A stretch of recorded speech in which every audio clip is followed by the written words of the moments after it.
Jackson study online में आपका स्वागत है। अब हम लोग देखते हैं जैसा कुछ आयतन निकालने के फार्मूला और कुछ इसके हिसाब से देखते हैं आगे कैसे इस क्वेश्चन को क्योंकि देखते हैं ग्रुप डी में भी आने वाला है तो ग्रुप डी से भी इस पे क्वेश्चन पूछेगा, एमटीएस में से पूछेगा। ये सब क्वेश्चन देखते हैं, इसके जब तक फार्मूला मालूम नहीं होगा तब तक हमसे क्वेश्चन नहीं बनेगा। अब देखते हैं, पहले है घन। घन क्या होता है? घन होता है जिसकी चारों भुजा आपस में बराबर हो, चारों भुजा आपस में बराबर हो, यानी कि सभी भुजाएं इसमें आपस में सभी भुजाएं आपस में बराबर हो। जैसे लीडो छक्का का, लीडो जो खेल खेलते हैं उसमें का छक्का जो होता है वो इस हिसाब से, इसका ये लंबाई भी हो जाएगा, ये चौड़ाई हो जाएगा और ये ऊंचाई हो जाएगा। मतलब क्या? लंबाई बराबर चौड़ाई बराबर ऊंचाई, आपस में सब बराबर होंगे तो इसे हम घन कहेंगे। तो घन का आयतन जो होगा, घन का आयतन होगा, देखिए सब बराबर है तो सब बराबर तो लंबाई गुने चौड़ाई और गुने ऊंचाई दिया हुआ है, तो यानी कि इसको बराबर भुजा मान लेंगे। बराबर क्या माने?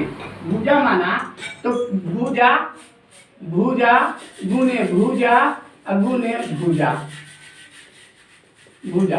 अब गुना करेंगे तो क्या जाएगा? भुजा क्यू हो जाएगा। एक बात और ध्यान देने का बात है, इसमें क्या है, घन में देखिए किनारा, घन में किनारा जो होता है, किनारा कितना हो जाएगा? 12 किनारे होंगे, मतलब 12 एज होंगे। देखिए 1 2 3 4, फिर इसके पीछे 4, फिर इसके 4 और फिर इसके 4, मतलब इसके पीछे 4, इसके पीछे 4, इसके फ्रंट में 4, इसके फ्रंट में 4, 4 और 8 एक मिनट। इसका जो किनारा होंगे 12 किनारे होंगे। जैसे आपको समझाने के लिए कुछ हमको बताना होगा तो 12 किनारे है, कोण 8, 4 ऊपर और 4 नीचे, और सतह कितना? 6, सतह कितना हो जाएगा? 6 हो जाएगा। क्या होता है? किनारा कितना? 12, कोण का 8, सतह का 6, ठीक है। तो घन का हो जाएगा आयतन भुजा की। अब हमको भुजा का मान निकालना है, तो ये क्यू धन जाके करनी में 3 जाएगा और घन का आयतन लिखाएगा। घन का क्या लिखाएगा? आयतन लिखाएगा, आयतन। अब देखेगा घन का विकर्ण, इसके जगह विकर्ण के जगह बोल देगा सबसे लंबे रखने वाली छड़ या बांस या कोई भी चीज की सबसे लंबी भुजा, सबसे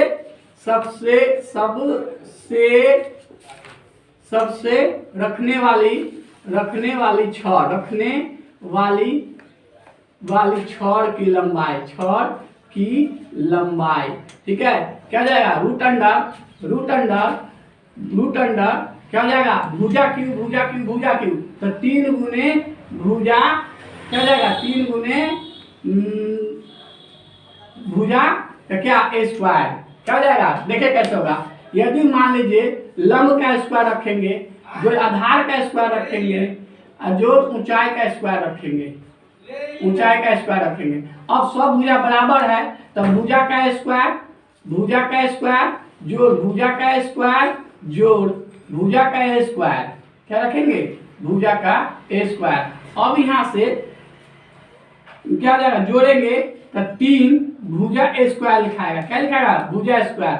अब रूट अंडर 3 गुने भुजा हो जाएगा। घन का कुल या संपूर्ण पृष्ठीय क्षेत्रफल संपूर्ण पृष्ठ क्षेत्रफल होगा। तो जो इसका क्षेत्रफल होगा, इसका तो ठीक इसके सामने वाला ये और ये होगा। ठीक इसके ऊपर वाला ये और ये कैसा नाम करते A B C D E F G H देखिए A B C D E F GH। अब देखेंगे जितना क्षेत्रफल ABC का होगा उतना ही क्षेत्रफल FEDH का होगा। ठीक है, ठीक उसी प्रकार क्षेत्रफल किसका होगा GCDE बराबर हो जाएगा ABH और F का क्षेत्रफल। उसी प्रकार क्या होगा AG और F का क्षेत्रफल हो जाएगा BHD और C का क्षेत्रफल। यानी तीन वो, एक ऊपर एक नीचे एक दाएं एक बाएं, एक आगे एक पीछे, यानी एक फ्रंट का एक बैक का, एक इस साइड का एक इस साइड का, एक अप का एक डाउन का। तो देखे थे कि हमने सबको क्या माना था, भुजा लंबाई चौड़ाई और ऊंचाई आपस में बढ़ा, यानी क्या माना, भुजा माना यानी x मान लिया। अब यहाँ पर 2 इंटू क्या मानेंगे, इसको L को मानेंगे x, इसको मानेंगे x इंटू x मान लिया, फिर x इंटू x और फिर x इंटू x, क्योंकि सब भुजा आपस में बराबर है। तो 2 इंटू एक्स स्क्वायर जोड़ एक्स स्क्वायर, यानी कि 2 इंटू 3x स्क्वायर। अब इसको करेंगे 6x स्क्वायर। ये मेरा क्या हो गया, संपूर्ण पृष्ठीय क्षेत्रफल हो गया। किसका, घन का कुल संपूर्ण पृष्ठीय क्षेत्रफल 6x स्क्वायर, या कहीं L लग देगा तो L से थोड़ा प्रॉब्लम हो जाएगा कि L और B आपस में सब अलग अलग है। तो यानी कि कहीं देखेंगे इसका फार्मूला क्या है, सबको उसको अलग L मान लिया है, तो यानी कि सब भुजा आपस में बराबर, सब लंबाई का बराबर दिया है, तो 6L स्क्वायर भी होता है। तो ये अपना मानने पर L का मान कुछ भी, मैं L के लिए हम x माने, A to Z के बीच में कुछ भी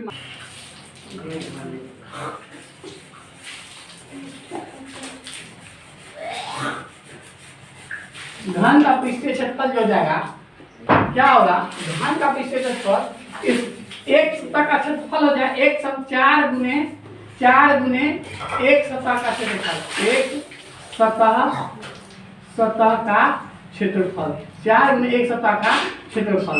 तो 4 गुने, यदि मान लीजिए हम इसको x माने, x भुजा माने, तो सभी भुजा क्या जाएगा, x हो जाएगा, सभी भुजा x हो जाएगा।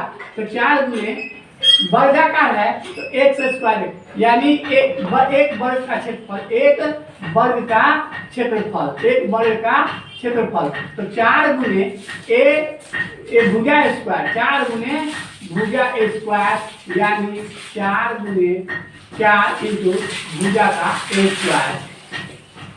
आयतन किसका, घनाभ का। तो घनाभ का जो आयतन होगा, घनाभ का क्या कहते किसे हैं, जिसकी लंबाई, जैसे ईंट देखे हैं, सलाई की डब्बी देखे हैं, इस प्रकार का जो चित्र होगा उसको क्या बोलेंगे, घनाभ बोलेंगे। क्या बोलेंगे, घनाभ बोलेंगे। क्या बोलेंगे, घनाभ बोलेंगे।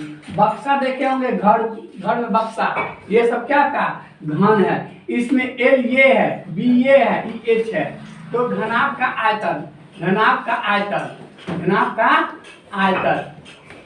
आयतन लंबाई गुने चौड़ाई गुने ऊंचाई, घनाभ का आयतन लंबाई गुने चौड़ाई गुने ये। अब इसके बाद देखते हैं घनाभ का कुल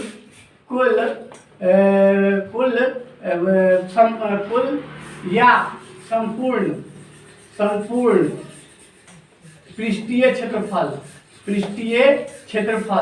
तो क्या जाए formula, 2 into L into B plus B into H plus HL।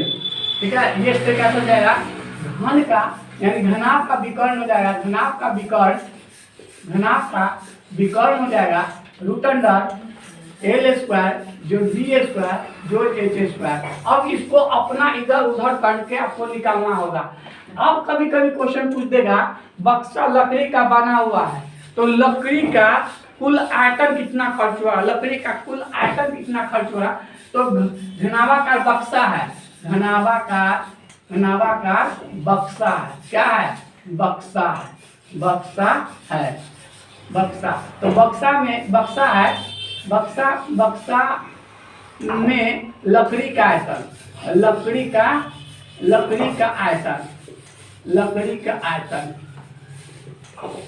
घनाभ का घनाभ का लकड़ी सहित आयतन, घनाभ का लकड़ी सहित आयतन माइनस घनाभ का लकड़ी रहित, घनाभ का लकड़ी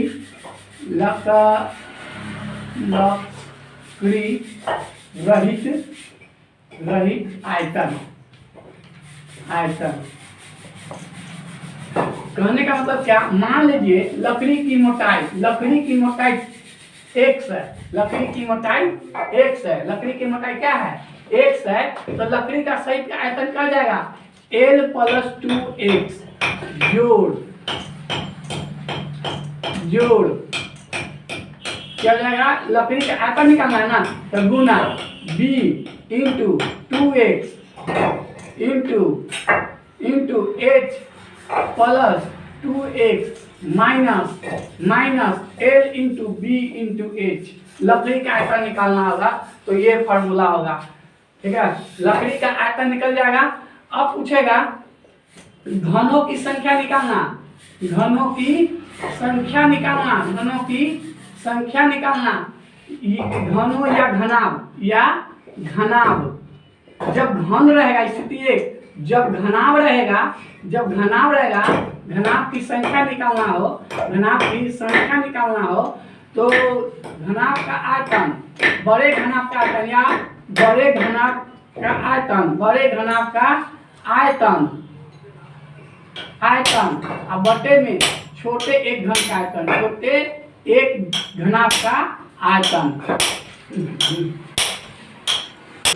हाँ देखते हैं यहाँ पर L + 2x, तो यहाँ पर b + 2x हो जाएगा, h + 2x, ठीक है। अब यहाँ पर दूसरा फॉर्मूला है घनों की संख्या निकालना, हो जाएगा बड़े घन का आयतन और बटे में छोटे एक घन